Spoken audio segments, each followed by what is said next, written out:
Hello and welcome to BYJU'S Exam Prep IAS. A very warm good evening to everyone. I hope all of you are doing good. I welcome you all to today's session of the daily quiz. Before we go ahead and solve all these important questions, again an important reminder, our experts are waiting to have a one-on-one counseling session with all of you, whoever is preparing for the UPSC examination. All that you have to do is click on the Google form link given in the description of the video, give us your details, and our experts will get in touch with you as soon as possible. On that note, let's begin with the first question. The Carbon Border Adjustment Mechanism, the CBAM, recently seen in the news, is a law passed by which of the following? India, USA, European Union, or the ASEAN. Now, this is a law that is getting a lot of news, a lot of coverage around the world. It is also being called as the carbon tax. It's a law passed by the European Union. Basically, the law says European Union has decided now that if they import a certain product from a country where to manufacture that product there was a lot of carbon emissions, there was a lot of pollution. So while importing that product, they will put an extra tax on that, and it's pretty high, 20-25% tax will be imposed, which is called the carbon tax. So in other words, European Union will be penalizing those countries, those industries that are polluting the environment to manufacture the product which they are importing. This is the European Union. The reason why it is in the news is because a lot of countries, including India, are concerned now because a lot of our exporters sell their stuff to European Union. With the imposition of this tax, their products will become expensive. It may not be bought in the European Union. So what has happened? The central government is considering to compensate the exporters in India that are hit by this EU carbon tax, because again they might lose out on their business in the coming months. Then question number 2. Consider the following statements with regards to rare earth metals. Number 1. There are a set of 17 metallic elements. Second, India has 16% of the world's rare earth reserves. And third, they are called rare earth because they are very rarely found on the earth. How many of these given statements are correct? Now, rare earth elements are extremely important. They are always in the news. They are required for manufacturing some of the most advanced technological components these days, be it the smartphones, the smart cars, supercomputers, etc. China is almost right now has a monopoly over the rare earth metals because they have invested a lot of money in the technology to extract all those metals. Almost all countries around the world right now dependent on China for importing all these rare earth metals, including India. First statement is correct. They are a group of 17 metallic elements. Second is wrong. India has only 6% of the earth's rare metal reserve and not 16%. Although we have 6% reserves, but our extraction capacity is not very high. In the global market, India only contributes 1% of these. Third is also wrong. Now, they are called rare earths not because they are rarely found. They are called rare earth because extracting them from their oxide is extremely difficult, extremely challenging. So rare earth not because they are found in very small quantity, but because it's extremely difficult to extract them out of their oxide, which is a technology that China has mastered now. Thus, the answer here becomes A. Any one is correct out of the 3 given statements. The reason why we are discussing this is China has banned the export of technology to process rare earth metals because they know they have a monopoly over this. They don't want their companies to share this technology with other nations that can now understand how to extract these metals. China wants everyone to be dependent on them only for such metal extraction. Next is third question. Consider the following statements. A long question. Number 1. At the 45th World Heritage Committee meeting, Santiniketan and Hoysala temples from India were inscribed on the UNESCO World Heritage List. Second, in 2023, Gwalior and Kozhikode were included in the UNESCO Creative Cities Network as creative cities of music and literature respectively.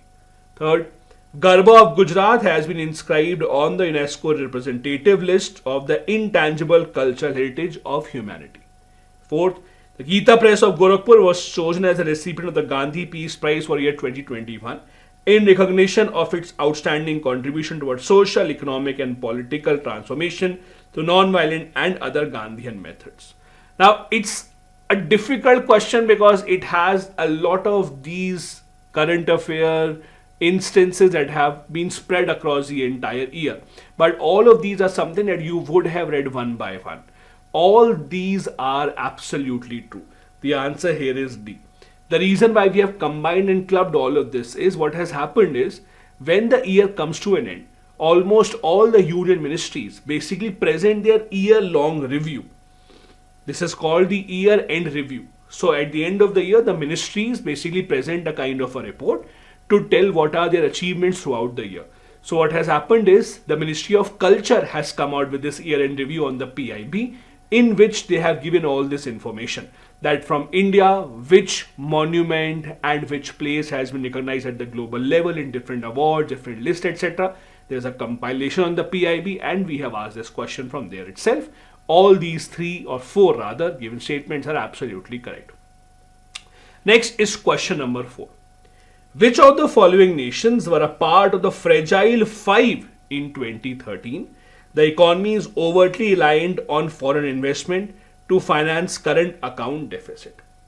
Now in 2013, if you go back about 10 years, a lot of financial experts around the world were of the view that some nations are not as advanced in their economy as they should. They said there are 5 countries whose economy is very fragile because they are dependent a lot on foreign investment coming into their country. Only if foreign investment continues to come in would they be able to sustain in the long run. So there were question marks raised over 5 economies. The question is, which of these were a part of that Fragile Five? Turkey, South Africa, Indonesia, India and Brazil.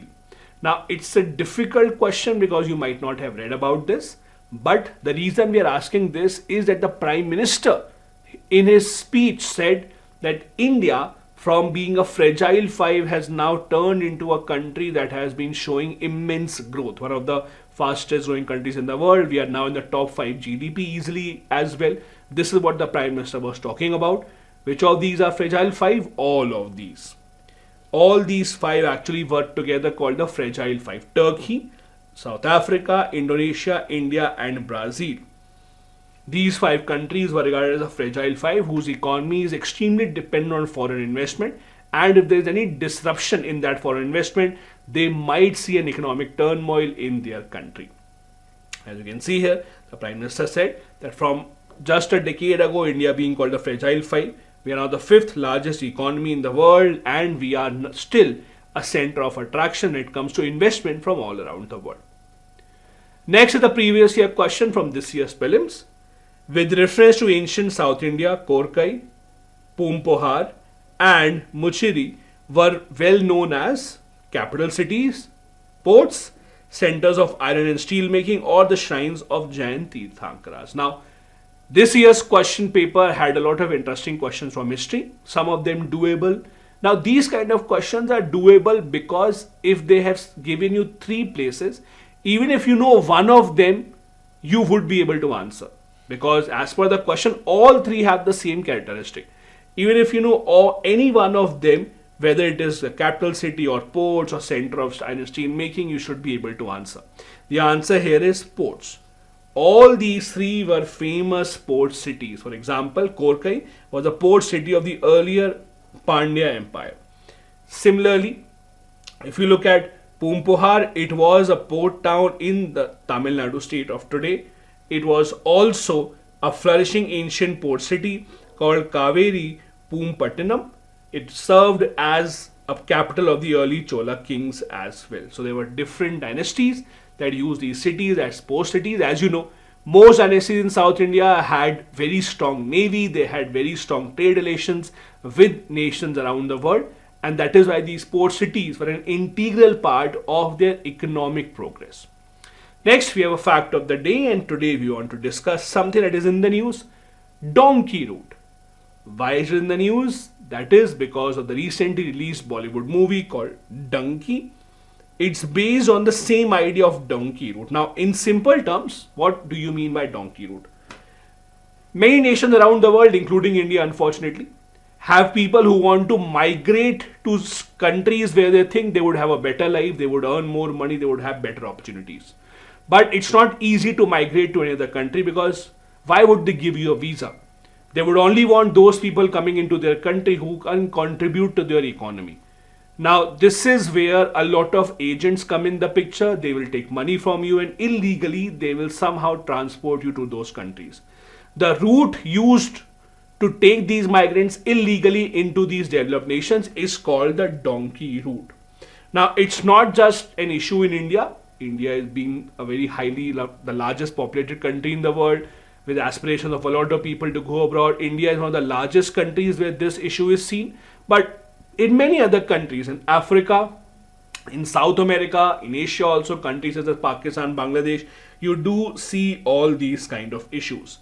Usually, the people from these countries by the agents are first taken to South America. From these countries such as Ecuador, Bolivia, Guyana, this is where Indians are usually first taken, because these countries can give visa on arrival to the Indians. So you don't have to apply for a visa beforehand. This is usually the first stop. From here, then they try and arrange your trip towards the north from South America to go to North America. The trip first takes you to Mexico, then from the Mexico, there's a border crossing that will take you to US. Now, it's not that easy. It's extremely dangerous, extremely expensive. A lot of people are arrested. When they're arrested, they're either jailed or sent back. There's a lot of fine also imposed. In the worst case scenario, people have also lost their lives. A lot of time the security forces fire on these people, thinking of them as a threat to them, and this is why it's not an advisable thing to do for anyone.